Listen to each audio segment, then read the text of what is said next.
All right, what is up, YouTube? Back once again. Definitely want to show you guys how to diversify your portfolio in 5 minutes. So what you want to be able to do is you want to be able to have each sector in your portfolio. If you're into having each sector in your portfolio, you definitely want to have that. So if you want to do technology, we want to make sure that we have a list of all the technology giants from top to bottom. And we want to make sure that we diversify from having the top competitor. So what we want to look for, we want to look for growth. If the company is showing growth, if the company is showing us a really good balance sheet, we can already eliminate some of the competitors. Or I would say a lot of the competitors. We want to look for a positive balance sheet, a positive financial statement. We want to see that the company is actually showing that it's looking for growth.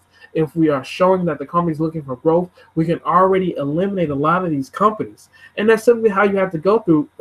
In each sector. If I would say if a pharmaceutical company is showing us growth, if it's showing us that it's beating different trials, and if it's also showing that it's working on new medicine, and definitely trying to progress or definitely trying to innovate in the medicine or the technology field, we definitely want to take a look at that, and we can already narrow down a lot of these competitors to where we just pick which one do we want to invest in. For me personally, maybe you can do two from each sector. I know you can do the I would say the freight, dealing with like UPS or FedEx. We already know that FedEx is better, but honestly, I really like UPS for some reason.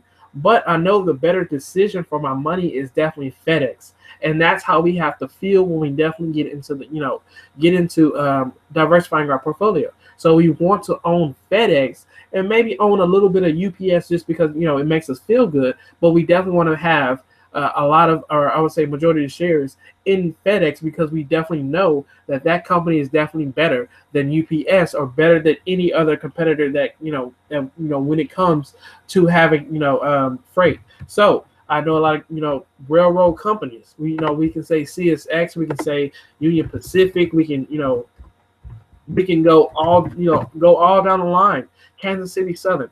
But we want to eliminate which company is not looking for growth. If the company is not looking for growth, that company is definitely eliminated. If the company is definitely failing on each quarter, we can definitely eliminate it. I know the dividends do look good, but we also want to make sure that our money is definitely safe. So if we have a safe investment, we sleep better. I know the dividend definitely does look tempting for the KSU, but as we see right here, the company's stock performance has definitely been trending down, and now it starts to go up. But we want to see consistent growth.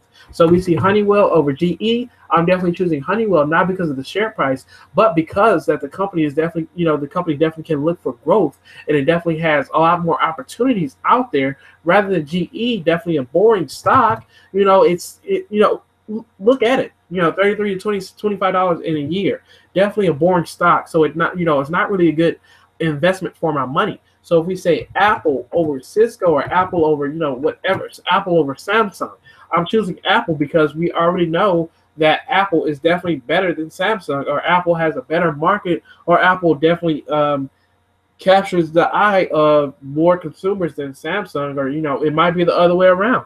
But we definitely have to look into those balance sheets to see exactly what's going on, and we have to pay attention to the news that is actually going on. So we see Cisco back at $30. Cisco was at 34, but now it's back at $30. It's definitely a surprise to me now that I see it. But what we want to pay attention to is if the company is looking for growth, if we have a really good balance sheet, and also the stock price isn't really that important. But if we have a stock trend that the company stock continues to run up, that's definitely a plus when we do look at a company stock. So we see Snapchat definitely at $15. I've been saying Snapchat is going to go to $15 for a while, but honestly, I prefer Facebook, or Facebook is definitely a better stock because Facebook definitely goes up over time. Snapchat is definitely a fairly new company, and Facebook is definitely sending some attacks at Snapchat's way, definitely trying to get that stock out of there. And Facebook's attempts are definitely look to be successful. We see Twitter definitely hitting highs of $75, but now it's at $18. So we see that Facebook is definitely